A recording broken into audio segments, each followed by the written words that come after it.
This will never stop. The media will never stop asking the fake questions, and the people who hate Trump will never believe anything other than Donald Trump is a white supremacist. There's no point in asking. There's no point in responding. I am absolutely sick of reading these stories. And you know what? Part of me is just like, why am I even going to bother talking about the Proud Boys right now? But I got to give it to Gavin McInnes, founder of the Proud Boys. It was a joke. And now it's the biggest news cycle, and they're recruiting and all that, whatever. I just watched the Kayleigh McEnany's press briefing, where several journalists just didn't even bother actually doing journalism. Journalism is dead. There's no journalism. They were basically just, why won't Trump denounce white supremacy? And she's like, here's a list of every single time he has. And they're like, will you say it now? And she goes, I just did. And they're like, but say it again. It's like, why? How stupid. Here's the big story. Thanks to the likes of Joe Biden and the media, they are creating a fake idea because there is no boogeyman. There is nothing to run against. They have nothing. And the Proud Boys are now seeing a surge in new recruits, they claim. You know, look, I'm going to ask you guys a favor. At first I'm thinking, how do we put this all to rest? How do we stop this? The fake news cycle where they claim Donald Trump's not denouncing white supremacy, even though he's done it over and over again. The very fine people hoax, all of that stuff. Subscribe to my channel if you haven't already, and share this video just for the next part. My friends, this is Enrique Tarrio, who I've shown now several times. He's a black dude. He's Afro-Cuban. He's not white. He's the chairman of the Proud Boys. They're not a white supremacist organization. He's overtly denounced white supremacy and even said white supremacists, violent white supremacists should be labeled domestic terrorists. I'm trying to avoid putting words in his mouth, but he basically said that. And Donald Trump announced the Klan is going to be labeled a domestic terrorist organization, but the media just won't shut up. So I wonder how many people then are looking at him saying, well, actually, he's probably a white supremacist because, dude, shut your mouth. You are not convincing me or anyone else that a black man is a white supremacist. Candace Owens is not a white supremacist. Enrique Tarrio is not a white supremacist. The Proud Boys are not a white supremacist organization. And Donald Trump is not a white supremacist. Just drop it. The narrative is fake, it makes no sense, and you sound like lunatics screaming that the black men who are running these organizations are secretly white supremacists. Your rhetoric makes no sense, and I'm sick of talking about it. Yet they still do it. In the Miami New Times, they say, but they do espouse white supremacist rhetoric. What does that mean? It means nothing. It's trash. It's garbage. The Proud Boys have a lot to be criticized over. The New York Times starts their story about them celebrating when Donald Trump said stand by saying this. Members of the Proud Boys, a far-right group that has endorsed violence, celebrated on Tuesday night after President Trump mentioned them during the first presidential debate. Joe Biden mentioned them. I'm so sick of this. It's all fake news. It's all fake. I don't care. How many news cycles have we been through where they're like, Donald Trump, will you denounce white supremacy? And he's like, yes. Why won't you denounce it? I just did. No, you didn't. Say it again. Do the Proud Boys endorse violence?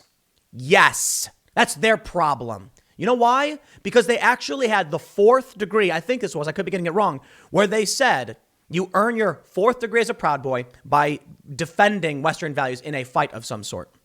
Now, I think it's important to break down what it means because I would argue that's true, but requiring context. The context of the Proud Boys is that they don't go out and start fights. But I'll tell you this. When the Proud Boys decide to go to Portland to hold a big rally, and we all know Antifa is going to show up and they're going to threaten and they're going to fight. Come on, man. Look, a lot of people have been mad at me because they're like, you're saying they shouldn't exercise their First Amendment rights? Not at all. I'm just saying, first and foremost, Antifa starts the fights 99% of the time. All right, there have been some instances where Proud Boys started the fights, but it's always 100% of the time that Antifa shows up to their events. And so I guess at a certain point, you're being harassed so much, someone's finally going to swing a punch, and it happened. And it's a mistake. And I know a lot of people are like, it's not fair. Yeah, it's not fair. The Proud Boys are allowed to believe whatever they want. They're not white supremacists. You can criticize them for a lot of things, but they're allowed to go have their rally, same as anybody else. But Antifa shows up And then violence erupts because Antifa shows up. And then in 99% of those cases, Antifa literally starts the fights in the first place. But that doesn't mean that the Proud Boys are perfect, and there's no point in acting like they are. However, everything we're seeing in the news right now is just insane fake news garbage. If the Proud Boys are left alone to do their thing, they wave little American flags and then go to the bar to have a drink and nothing happens. That's it. So do they endorse violence? Factually, yes. The truth is more complicated than that. And I do believe they've walked back from that. And good for them. Enrique Tarrio, the chair of the Proud Boys, has routinely called on his people to stop harassing people, to avoid conflict, and good for them. I'm not here to defend the Proud Boys. I'm here to get the facts straight. That the media is lying about everything they represent and everything they are on purpose. But check this out. They say, within minutes, members of the group were posting in private social media channels, calling the president's comments historic. In one channel dedicated to the Proud Boys on Telegram, a private messaging app, group members called the president's comment a tacit endorsement of their violent tactics. That is such an absurd, out of context statement. In another message, a member commented that the group was already seeing a spike in new recruits. The Proud Boys aren't white supremacists. I'm going to keep saying it because I have to. But take a look at this from Miami. Proud Boys respond to Trump's debate night comments. They say, during the debate, blah, blah, blah, we get it, we know what he said. Biden could be heard suggesting the Proud Boys. Oh, what's that? The New York Times says Trump brought them up. Shut up. I'm so sick and tired of this. Proud Boys stand back and stand by, Trump stated, then pivoted to a denouncement of Antifa on the left. Trump's response exploded all over social media. More than 16 hours later, the phrase "you refused" is still trending, blah, blah, blah. Him telling the Proud Boys to stand back and stand by is what we have always done, tweeted Enrique Tarrio, chairman of the Proud Boys Florida chapter. I'm pretty sure he's the chairman of the Proud Boys in general. I am extremely proud of my president's performance tonight. Tarrio took care to state that Wallace's question referenced white supremacy, which we are not. Here's where the media plays the game. Though Tarrio himself identifies as Afro-Cuban, the Proud Boys have long been associated with white supremacist rhetoric. And for a time, the FBI designated the organization an extremist group. Both of those are not true. They're just absolutely not true. That thing was fake. The claim about them being considered an extremist group just never happened. And it was immediately debunked. And they just don't stop. I'll tell you why. They need a boogeyman. You see, Russia won't cut it anymore. Don't take my word for it. From the Washington Examiner, New York Times chief outlines coverage shift from Trump Russia to Trump racism. August 15th, 2019. I have criticized the Proud Boys several times over the past couple of weeks, notably because they wanted to hold a rally in Portland. And my concern was that if they showed up to Portland, where all of this Antifa stuff is going down, Antifa is going to start fights and the media is going to say, look at all these people, look at all these fights. It's going to look bad for everybody. And not even that. It's just going to be violence, and we don't want that. Well, the police kept them separated. The Proud Boys declared victory because the police basically corralled and controlled Antifa. And it turned out my fears were wrong. But I do think it was fair of me to say there was a real potential for violence. That was my main criticism. Look, I don't care what your group is so long as you're not violent. But there's a certain point where you have to recognize tact, like strategy. Are you really going to go out and say these things and do these things when you know the media is lying about you? Look, you can do whatever you want, okay? But don't get mad at me if the media weaponizes this. Now, my bigger question is, does anybody really care about who the Proud Boys are? Because I've had friends asking me, saying, who are these guys? I don't know. I don't think anybody cares. But the media needs a boogeyman. The Democrats need a boogeyman, so they've created one. Check this out. Dean Baquet, the executive editor of the New York Times, said recently that after the Mueller report, the paper has to shift the focus of its coverage from the Trump-Russia affair to the president's alleged racism. Quote, "We built our newsroom to cover one story, and we did it truly well. Now we have to regroup and shift resources and emphasis to take on a different story." Baquet made the remarks at an employee town hall Monday. A recording was leaked to Slate, which published a transcript Thursday. In the beginning of the Trump administration, the Times geared up to cover the Russia affair, Baquet explained. Chapter 1 of the story of Donald Trump, not only for our newsroom, but frankly for our readers, was, did Donald Trump have an untoward relationship with the Russians? And was there obstruction of justice? That was a really hard story, by the way. Let's not forget that. We set ourselves up to cover that story. I'm going to say it. We won 2 Pulitzer Prizes covering that story. And I think we covered that story better than anyone else. Please. Please. Russiagate is a hoax. We now know that there was some intelligence to suggest Hillary Clinton was faking it from the beginning to smear Donald Trump. And James Comey was briefed on this. And they moved forward anyway. One lawyer has now been charged with crimes for altering evidence to go after Trump's people.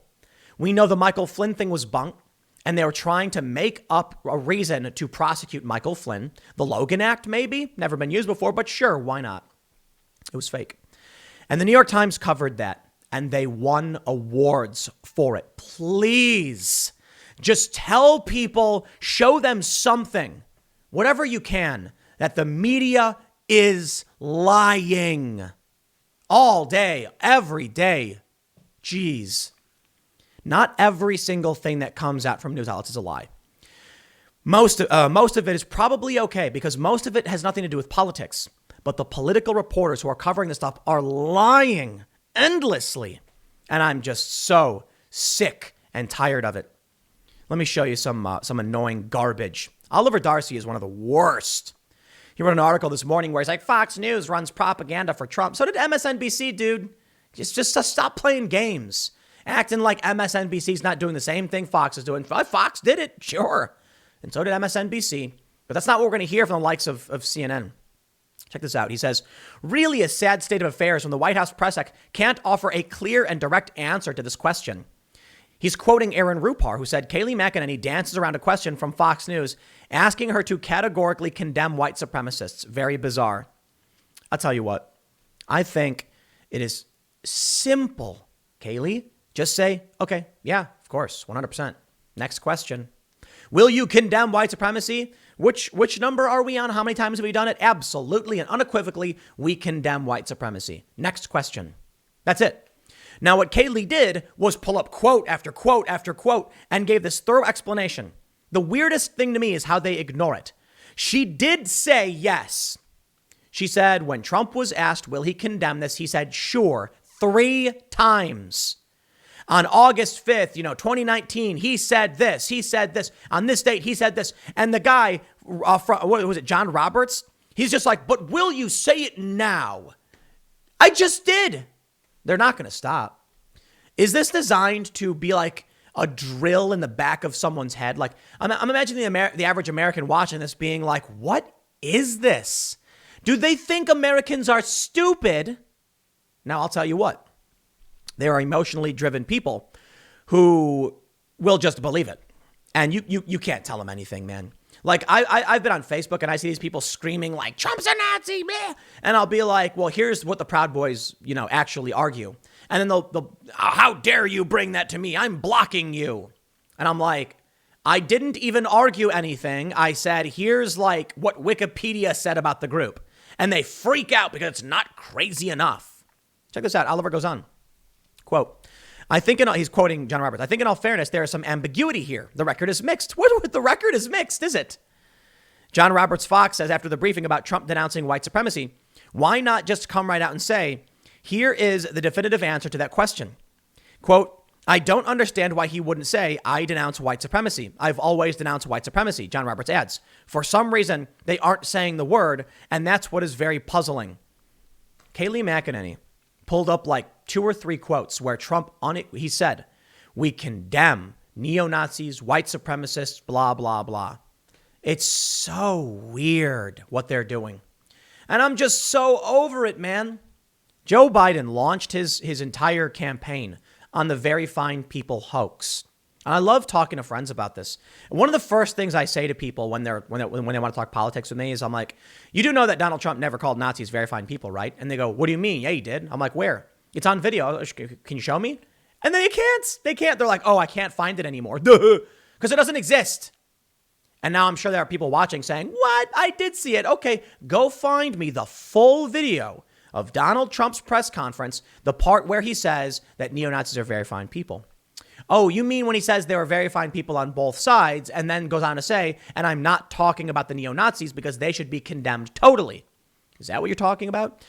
So what they've done is they've taken a moment from Donald Trump's presidency where he said neo-Nazis should be condemned totally, and they've turned it into, he called them very fine people. I have a headache right now. I mean it. I'm not even kidding. I have a headache from reading all this stuff because it's just the most ridiculous and stupid news cycle I've ever seen. And I'm tired of talking about it.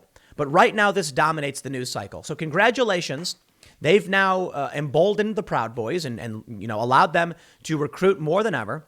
And again, they're not white supremacists, dude. Okay, fine. Whatever.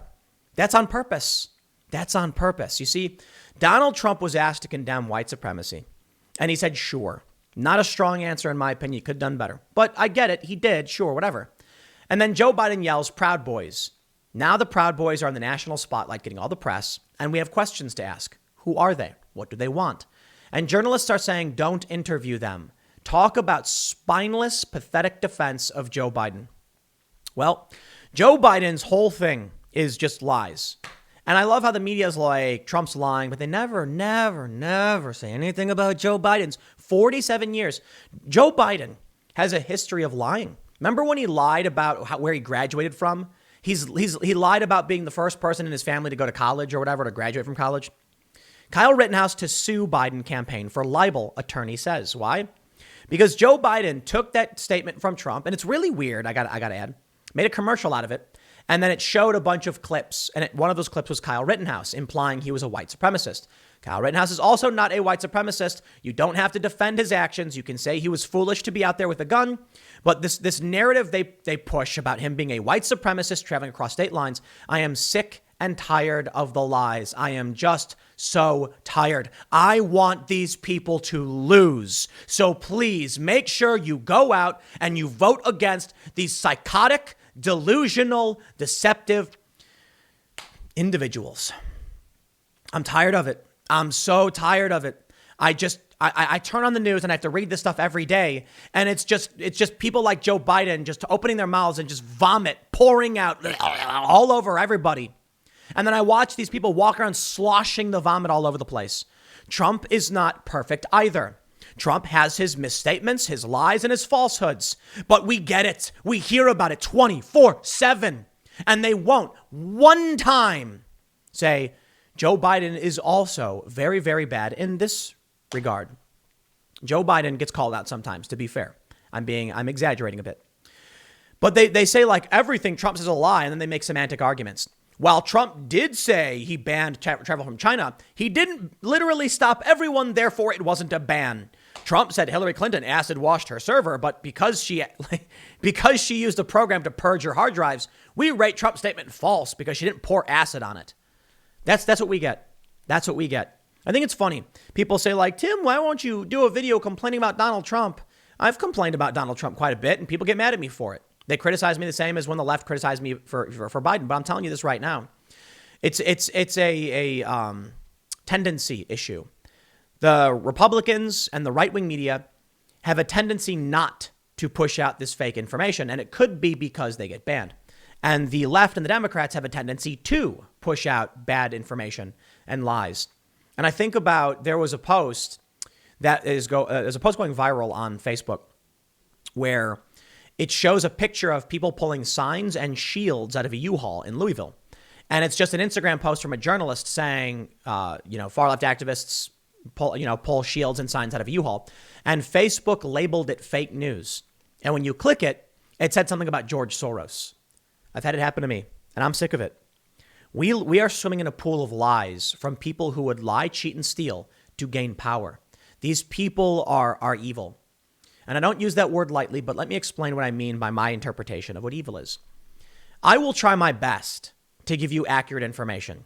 I will be wrong very often. I'm just a dude in his room talking about his feelings on the internet. I will criticize the Proud Boys where I think they're to be criticized, and I will defend them where I think the media is lying about them. The same is true for Donald Trump. Oliver Darcy of CNN and Brian Stelter, they won't tell you the other side of the coin. Just like there are many right-wing personalities who will do the exact same. They'll say the left, the left, the left, and they won't bring up, individuals on the right. I think there are many individuals referred to as conservative Inc. people associated with like Turning Point USA and stuff, who it's just like, dude, come on. You know that's disingenuous what you're putting out there. The only issue I see, though, is I don't care if one Twitter account is putting out, stupid things. I care about the fact that the entire news industry is seated with people who are in the bag for the Democrats. Not every single one, but I bring you back to the New York Times. They literally said in a meeting they were going to shift from their fake news on Russia, which we all know is fake now, where they won awards for it. And now they're going to talk about Trump's racism. That's it. They're playing a game. It's lies. It's fake news. And it's a struggle every day to weed through all of the complete and utter BS. I'm sick of it. I can't believe that there's regular Americans who are watching the news and saying, I'm now convinced you've told me Trump was a racist for the 836,000th time. And that finally convinced me to go and vote for Joe Biden. And they threaten us. They say, don't you want everything to go back to normal? If that's to happen, you got to vote for Joe Biden. No, I want Trump to come in and I want him to win. And then I want to laugh when all of these people lose. But I'm not confident that's going to happen. I am not confident Trump is going to win because they are pulling out every lie and they are cheating across the board. And I'm not even making it up. And it's not my opinion. Now they'll say, oh, Tim, they're not cheating. That is your opinion. I'm sorry, man. Look, I'm the kind of person who tries very hard to draw a distinction between opinion and fact. But I'll tell you this. The Democrats have changed the rules at the last minute, granting themselves an unfair advantage. And that is the definition of cheating. Donald Trump said, don't change the rules. They said, change the rules. By executive order, they changed the rules. Now they have an advantage. That's cheating. Look up the definition. Sure, fine. Call it an analysis or an opinion. I don't care. The media lies. Everything is fake. Okay, everything's not fake. I got to be more careful than that. It's just, if people didn't watch the debate, they're going to assume Donald Trump was like, I will not denounce this. When he actually was like, sure. It's not enough, though. They're going to keep saying it because if you repeat the lie enough, it becomes true to many people. And I hope people don't fall for it. I'll leave it there. Next segment's coming up at 4 p.m. over at youtube.com/Timcast. It is a different YouTube channel from this was my main channel.